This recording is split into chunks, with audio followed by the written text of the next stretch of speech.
Good evening from Swansea, wrestling fans. I'm your host, Ben Allison, and you are watching Wrestling Republic's daily broadcast. And Clark has just put the camera on himself. I have no idea what's going on there. That was a trackball thing. Sorry, my fault. But there we are then. Welcome to the show, guys. It is Monday. It is Mailbag Monday, and we indeed do have some mail.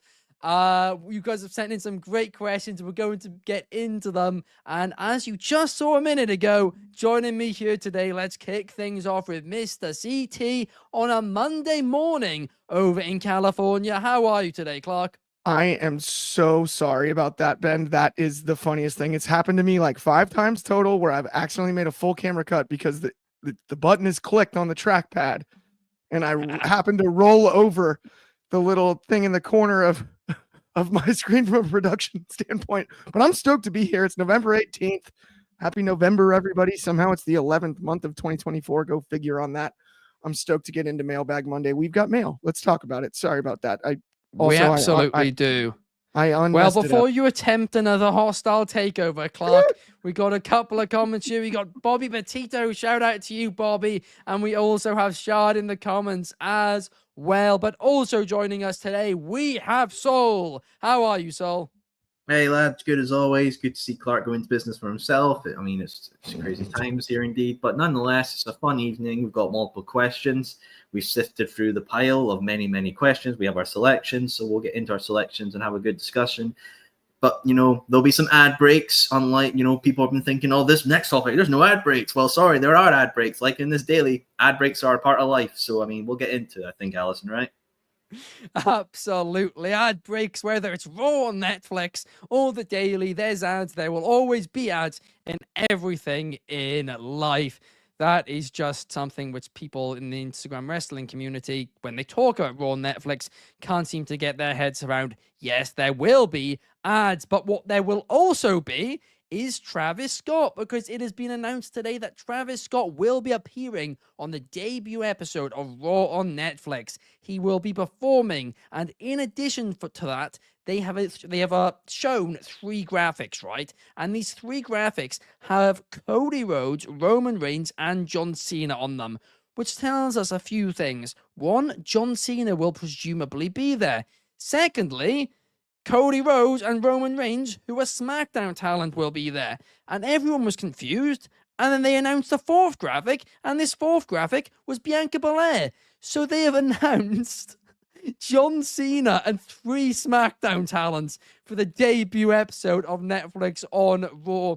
I'm a little confused about that, but I am very, very excited indeed. It should be a fun episode, but this leads us straight into our first question of the day, which is submitted by @Johnny_DeFreeze18 over on Instagram, who is asking, what are your predictions for the first Raw on Netflix? Clark, I'm going to open this up with oh, my tongue's all over the place today. I'm going to open things up with you. What are you predicting for the debut episode? So it's funny. I would have assumed a few months ago that this would be a lot more predictable than it seems to be right now. One thing I think is for sure, like Soul mentioned, we will get commercials. I can put my hat on that one. We're gonna have commercials on this Raw over on Netflix. We're obviously gonna get John Cena and we're gonna get SmackDown stars, as you just announced, Ben.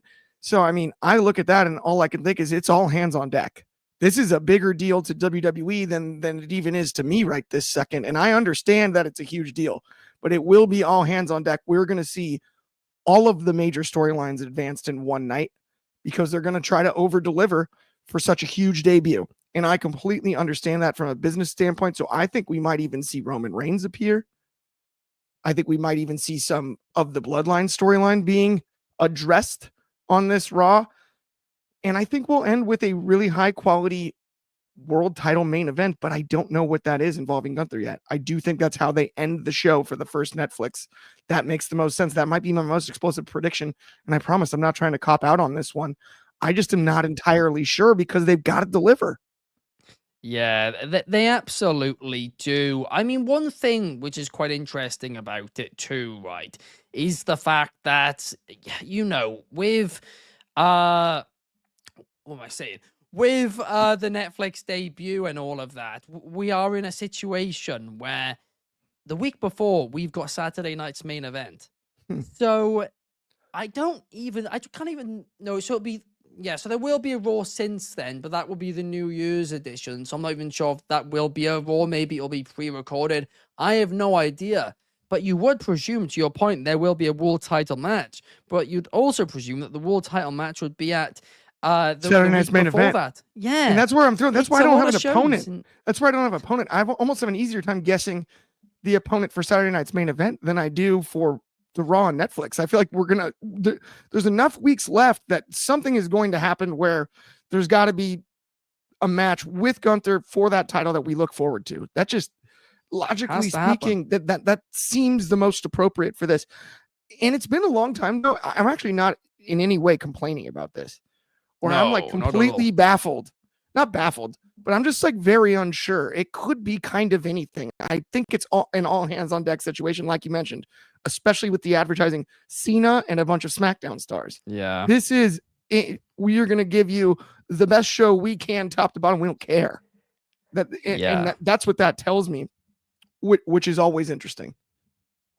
No, absolutely. We got a couple of comments here. Bobby saying that he's interested to see which matches we get on Raw on the Netflix debut. Shots Below the Bell is saying that Netflix is the biggest streaming conglomerate in the entertainment history. The company wants the biggest stars in WWE on a week-to-week basis.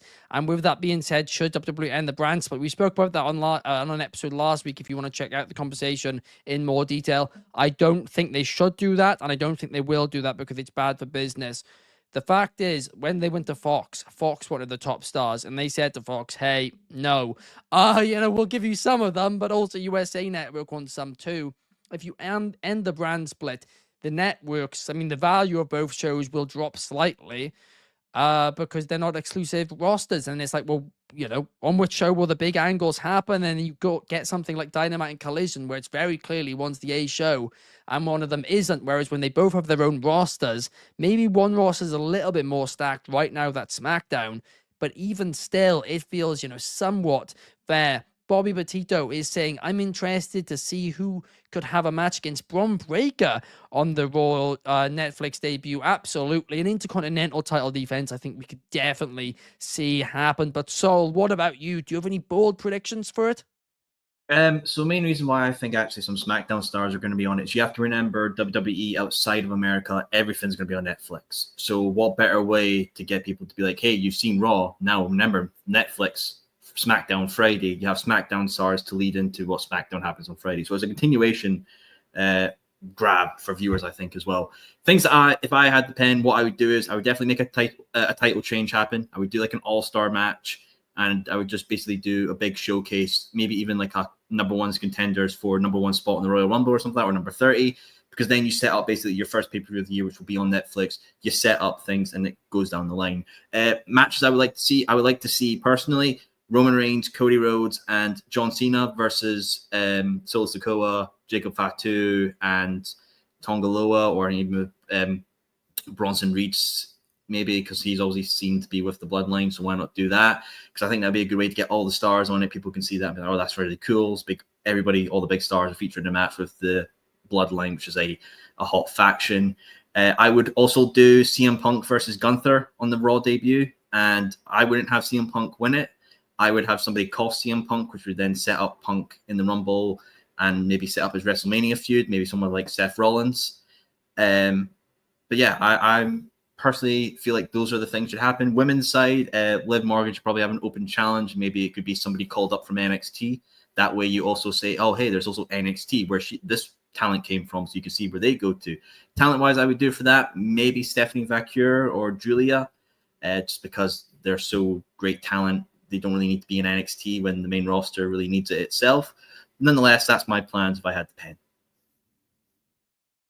Absolutely. It's going to be a fun show. It's going to be interesting to see what happens. And I think what you said about the reason SmackDown talent are being featured is to say to, everybody watching internationally, hey, if you're watching internationally, every WWE show from now on will be on Netflix. It's like, that's a great point that you do say that, because this leads to a bigger thing now as well, where the United States, I mean, isn't WWE's biggest audience anymore. I mean, No. now that this deal's happened, that is now official. The US is not their biggest audience. I generally think as well, from WWE's standpoint, the US isn't their focus fully focused on market anymore. It's more internationally.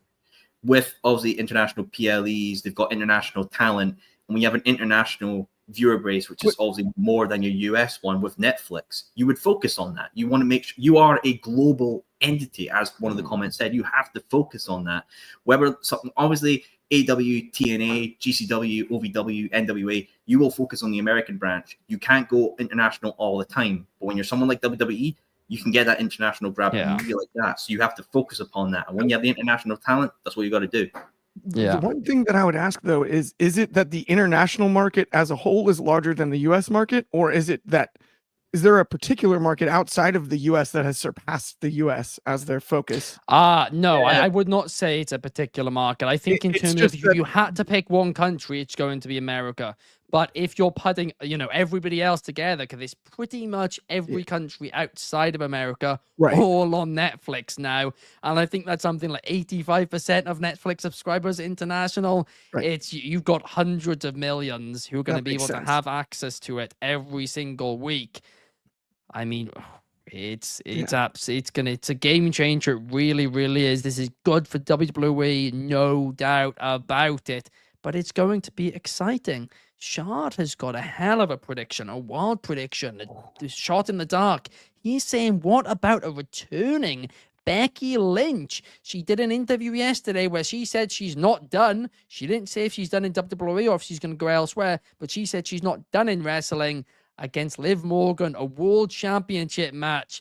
I mean, Soul, you asked for a title change. That could well be a title change you do going into Mania season.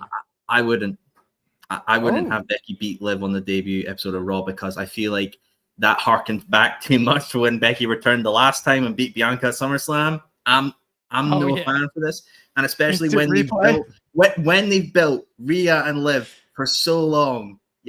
You can't just have it be rip the title off when it's all about the title and Liv and fantasizing with Dom and his chicken tendies. You have to kind of let that pay off. And well, I'm not a fan of it personally. I feel like it's going to be Liv and Rhea at Mania. I'm not a fan of it personally, but that's just the way WWE has booked the women's division on Raw, mostly focusing on these two. If anything, if you want to give something more prestige, I would have Becky Lynch come back and challenge whoever's the US women's champion. Well, that's on SmackDown. But then again, this SmackDown's both. Pardon? They could just between the title. It's not an exclusive brand title. They've confirmed on SmackDown this week. It is exclusive. We've got all the SmackDown talent coming over to Raw. Screw it. Why not have somebody from there come as well? Oh, they highlight this. Tune into SmackDown where you can see Becky Lynch rebuttal. No, it is true. They easily could do that, couldn't they? There's nothing stopping them being like the US champions appearing on Raw this week. Maybe they just have a week where the SmackDown roster takes over Raw. Like, just for 1 week, they just switch rosters for no apparent reason. Nick and Adam just do it. They should do it without announcing it. Just see if the audience notices. Just start Raw with all SmackDown people and like just see how long it takes for Twitter to go crazy. That would be one of the greatest booking decisions of all time. Like, just run the whole SmackDown crew on Raw. See how long it takes the audience to figure it out. We haven't seen a single Raw person today. Well, it's like there's no Raw people on the promotion for the show. It's all SmackDown people. It's absolute and John Cena. Because technically he's a free agent, but it's confident so they didn't bizarre. Book this on opposite day. Are they one step ahead of let us? me Google this. Opposite day 2025. Yeah, maybe they did. Don't give them too much credit. Could you imagine the debut episode? There it We're is. Only a week. They're a week off. They're a week off. That's even funnier. That would be absolute gold. They just screw the draft, screw the superstar shakeup. We're just gonna switch rosters. There we are. They start calling SmackDown on Raw during hour 2. Nick Aldis just wants to get rid of Chelsea Green that badly. He trades his entire roster just to get rid of it. Forget the roster Oh my split. We're talking about gosh. the roster swap here. You know what he should do? He should just Chelsea should do a segment like, I want to become this champion. I want better opportunities, and just, harken back to when Kurt Angle said to Sami Zayn and Kevin Owens, "Oh, I hear TNA's hiring." Nick Aldis should go, "Oh, I hear NWA's hiring," and then it's like, "Oh, oh, slam dunk." Oh gosh, that line was still so funny. But now let's move on. Right, let's talk about a little bit of NXT, because as we know, every single Tuesday night we have WWE NXT Wrestling Republics Off the Air show, where Clark Shard and Drizzy review the show. And as I always say, I don't always watch NXT, but what I do always watch is Off the Air. And this question comes from Bobby Petito. Shout out to Bobby, who's asking what our match cards are for NXT Deadline. Well, Clark, as the resident NXT expert here on this panel today, I'm going to pass this one to you. What do you think? What do you predict the card will be? So I'm going to get to out of the gates my sort of softball ones, and then I got to actually look at my notes for the Iron Survivor matches, because they are multi-person matches, and I don't have them perfectly memorized, so just bear with me here. But out of the gates, we've got Tony D'Angelo defending against Sean Spears. He's wrestling Brooks Jensen tonight. He's going to defend his title against Sean Spears. I like that on the card. I like also, pretty obviously, tomorrow night, we will see a number one contenders match between Andre Chase and Ridge Holland. I do believe, unfortunately, as much as I love the U, we're going to see Ridge Holland defeat him in the disbandment of Chase U, and we'll see Ridge Holland take on Trick Williams for the NXT Heavyweight Championship, World Championship. Sorry. And then up next, I've got one more match before I get into my Iron Survivors, and that's to me, it's just a logical rematch because I think they're both so dang talented, and that's Fallon Henley. See, look, Ben, it's not just you, it's me too. Fallon Henley. It's contagious. Her title in a rematch against Kalani Jordan. I'm all over that. I think that will be an excellent match. Let's start, though, with the women's Iron Survivor. Sol Ruka has already qualified. She's in it.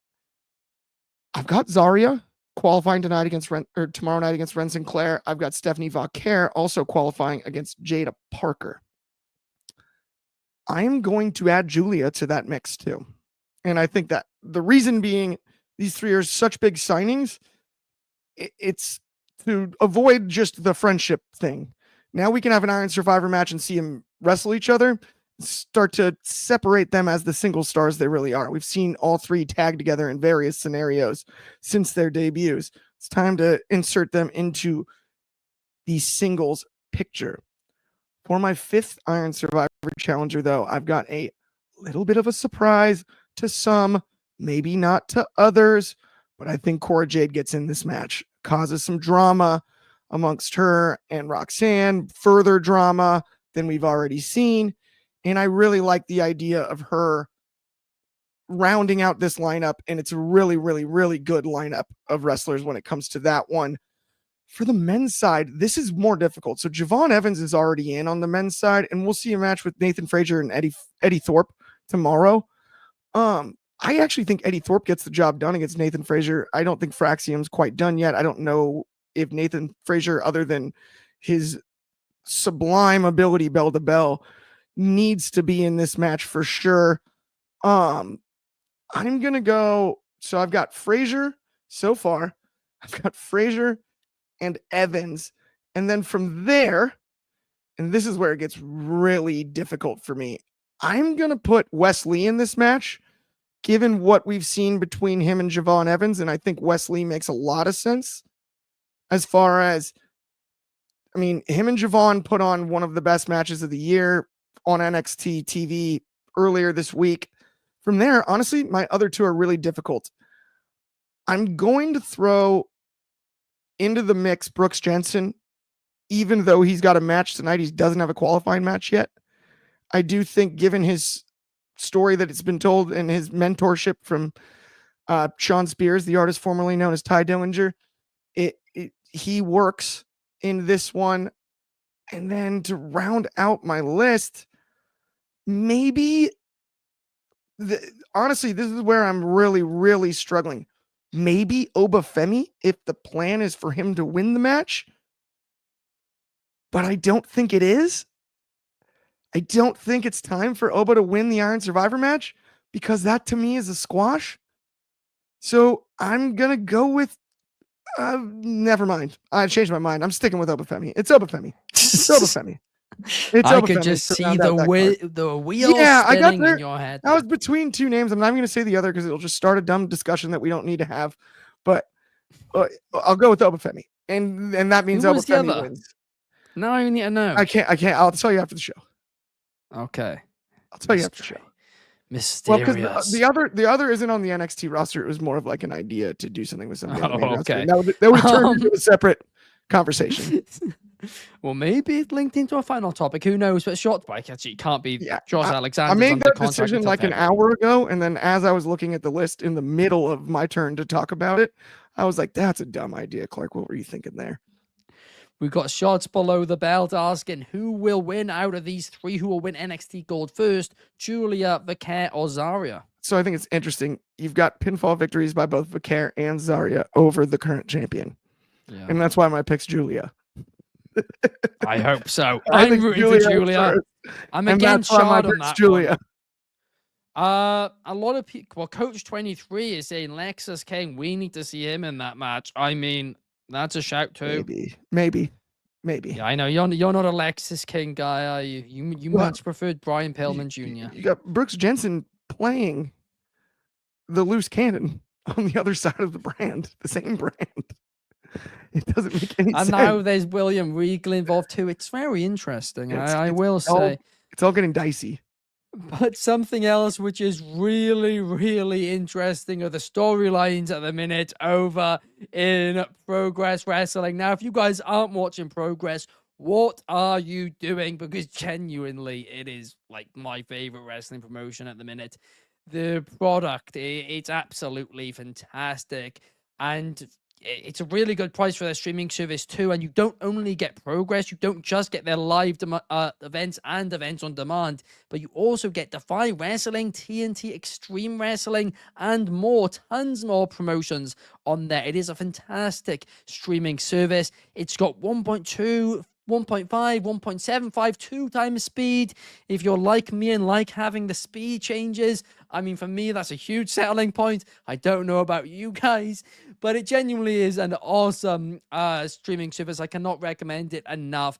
And this past weekend's event, Progress Wrestling Chapter 173, will be on demand later this week. And I heard it was a fantastic show. I've only seen a couple of matches from it so far, but as soon as it comes on demand, I am instantly going over and I'm watching the rest of the show. So make sure you guys use code WatchProgress1 to get 50% off your first month on Demand Progress Plus, the home of Progress, Defy, and more.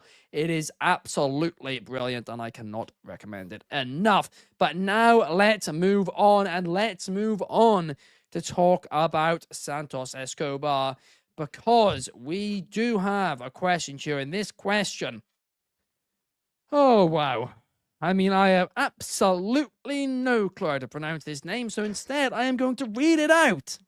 Right? Letter by letter. Well, usually when I can't read a name out, it's my fault. This one isn't. This is a you problem for creating this Instagram account with this name, right, person? JO3G1BI3TT. No idea what your name is. No clue. There's like 3 different car models. The i3, the TT, that's Audi. The i3 is BMW. I mean, it's like a license plate, isn't it? I think it is. I mean, Leon Slater is next for Luke Jacobs. Yes, please. I'll love a slice of that match for sure. But JO3G1BI3TT is asking, do you feel WWE have really underutilized Santos Escobar? He has the look of an amazing heel.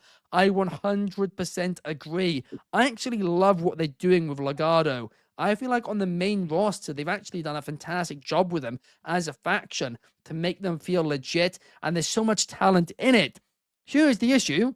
They are booked absolutely terribly. So to answer your question, yes, I do think they've underutilized not just Santos Escobar, but the rest of the faction too. I mean, it is absolutely stacked. They should be tag team champions for sure.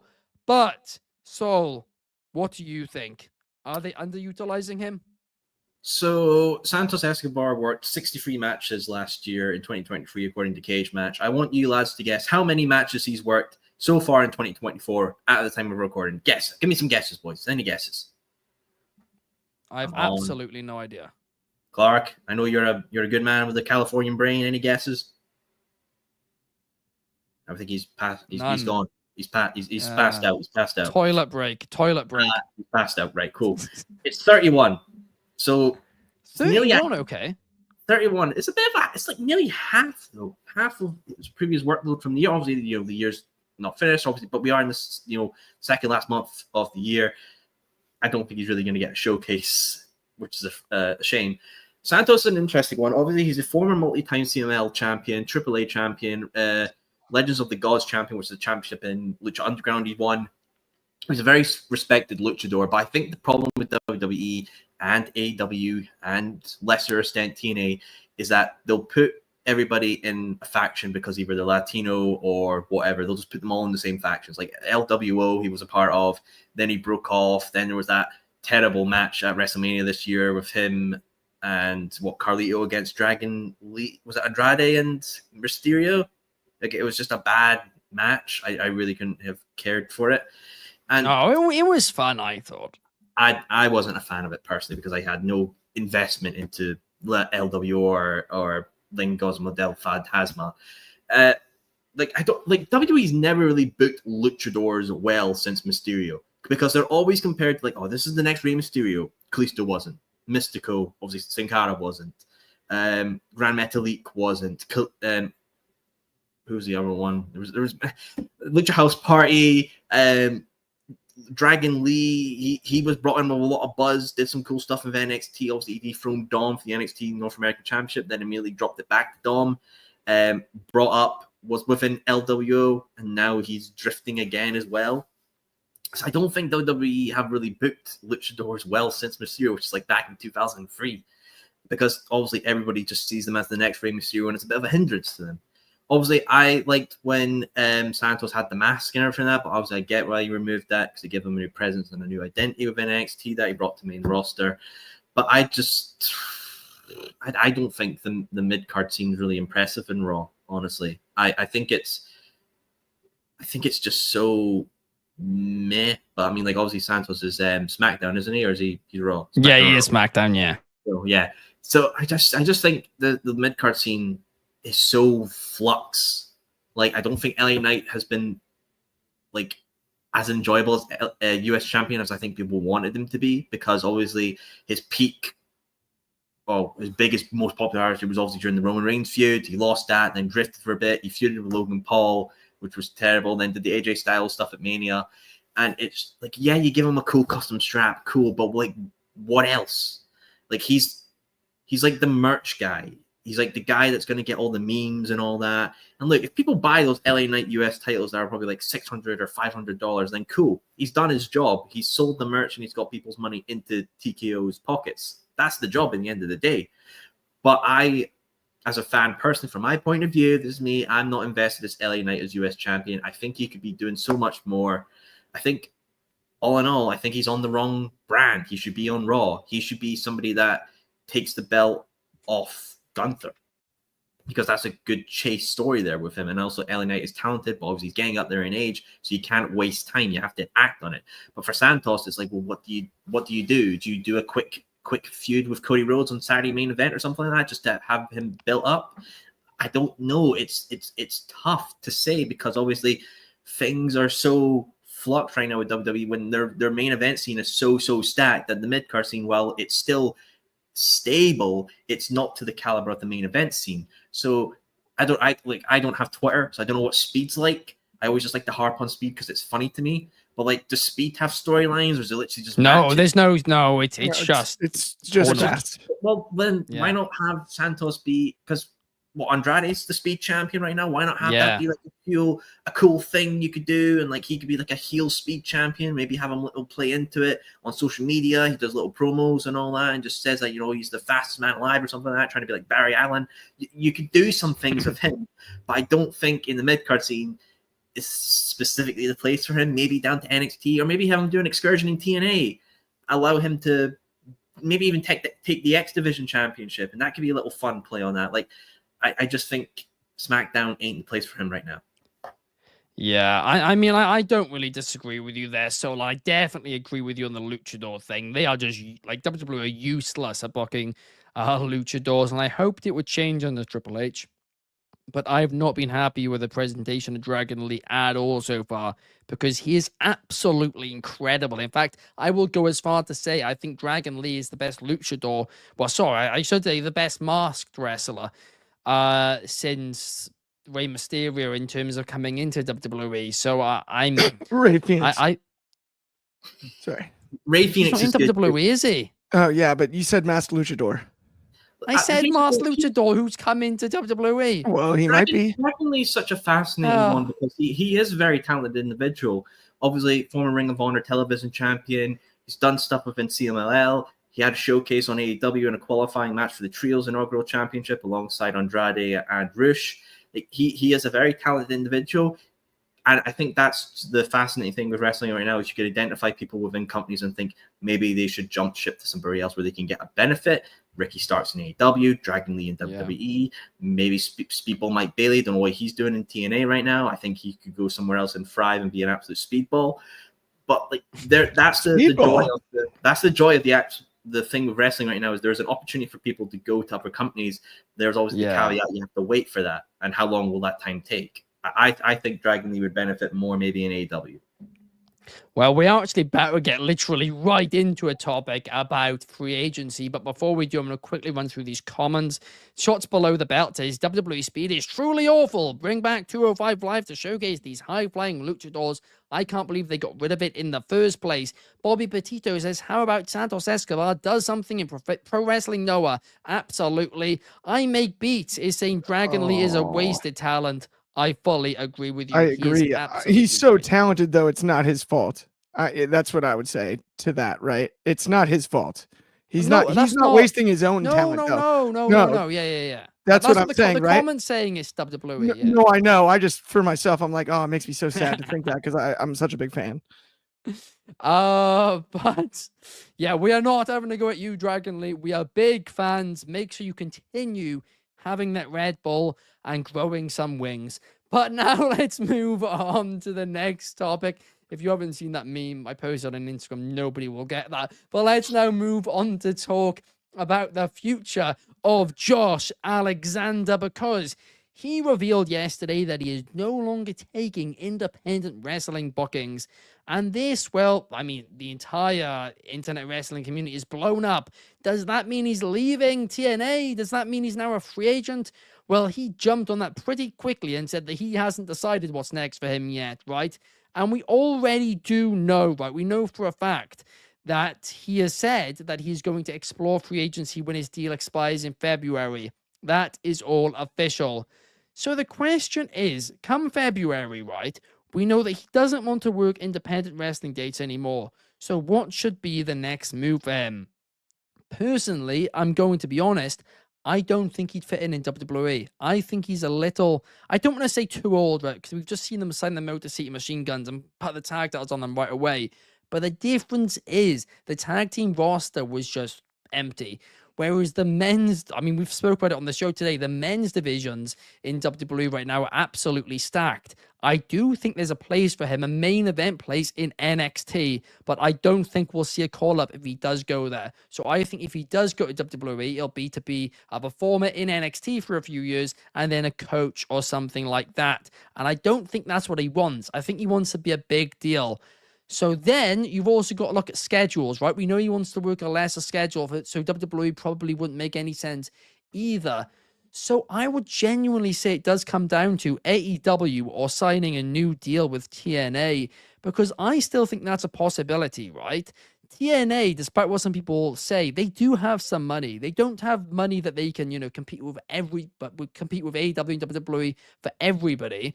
But if they think Josh Alexander is enough of a star that they need to keep him, I genuinely think they can make a competitive offer that basically is neck on neck with what AEW will offer him. Because let's face it, AEW's men's roster is also stacked.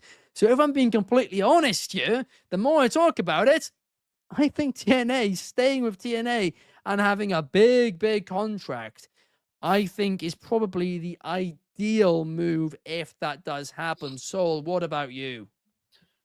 I think, if anything, I think it's up to two decisions. I think he might re-sign with TNA because obviously his wife still works there, and I think he really enjoys TNA. It's really the place I think catapulted Alexander into hardcore wrestling fans' minds.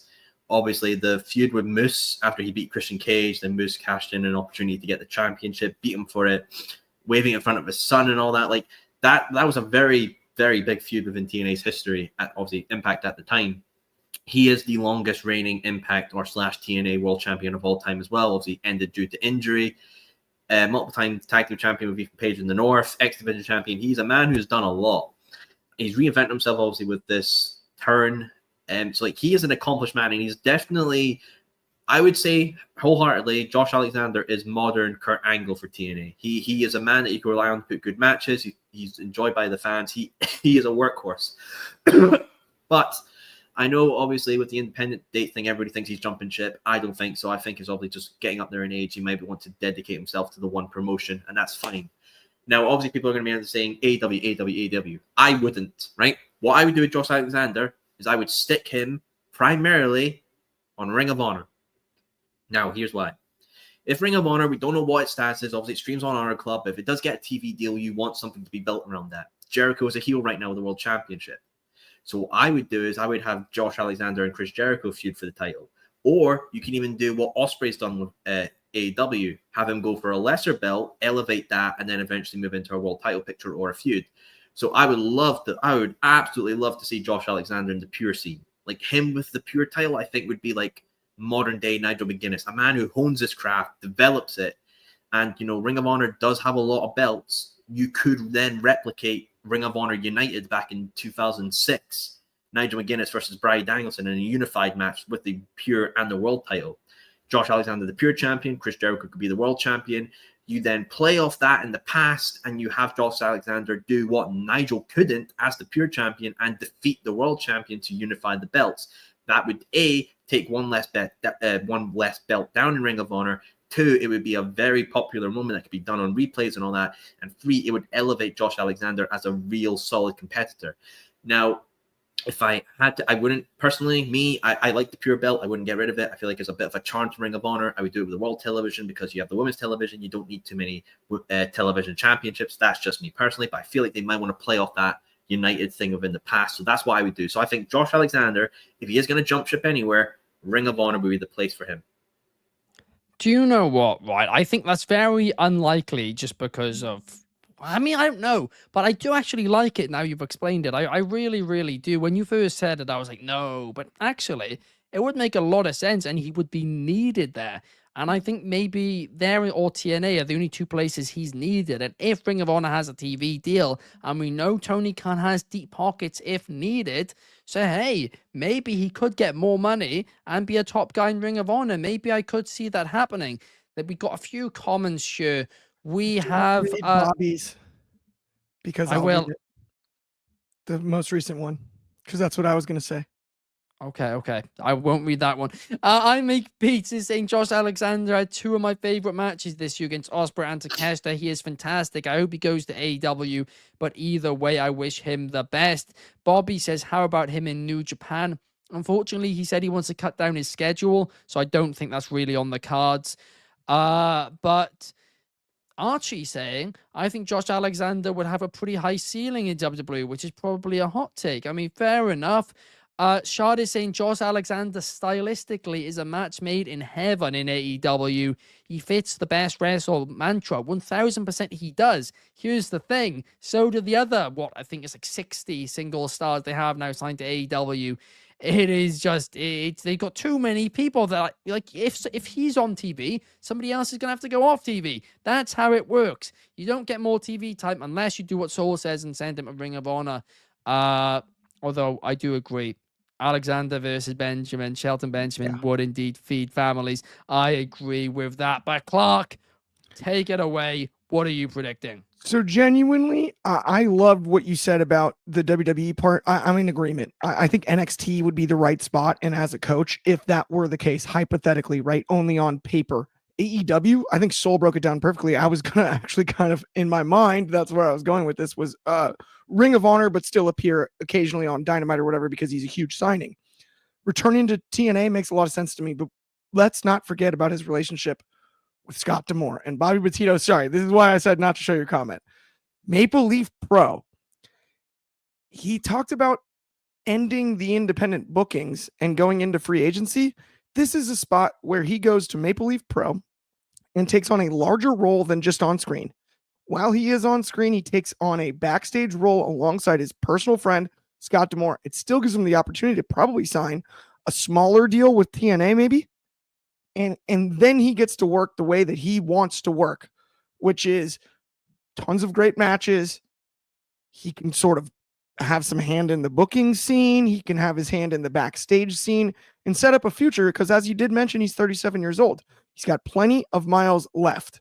We know that. The guy survived a brutal bout with cauliflower ear. That's why he wears the headgear. Let's be clear. He's not an amateur wrestler like Kurt Angle and Chad Gable. Let's keep those comparisons to ourselves just because he wears a singlet and headgear. But he is an amazing bell-to-bell professional wrestler. And I think, yeah, he goes on, takes it on a larger role at Maple Leaf, signs maybe a lesser dates deal with TNA than he traditionally would at this time, because I think that partnership, it's not even really a partnership, but that can be a working relationship in a way. And I think for himself, it sets him up for the future beyond his wrestling days. And that would be really cool to see. And I think he could do some amazing work because the guy has a brilliant mind for professional wrestling. That's non-negotiable. It's hard to deny how smart of a professional wrestler bell to bell Josh Alexander is. And if he can apply that to the industry in the future, I would be all over that. Absolutely. I think that is a fantastic shout, Clark. I mean, I didn't even think about that, but like Shard said, it's not a bad idea at all. And yeah, if he wants to do a part-time thing to shots below the belt point, it WWE wouldn't really work.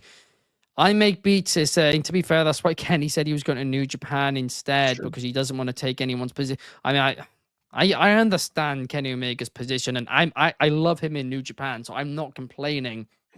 But I, again, don't think it's a good idea from AEW's perspective to have one of your top stars return in another company. But anyway, that's a debate for another day, isn't it? That does bring us to the end of the show, guys.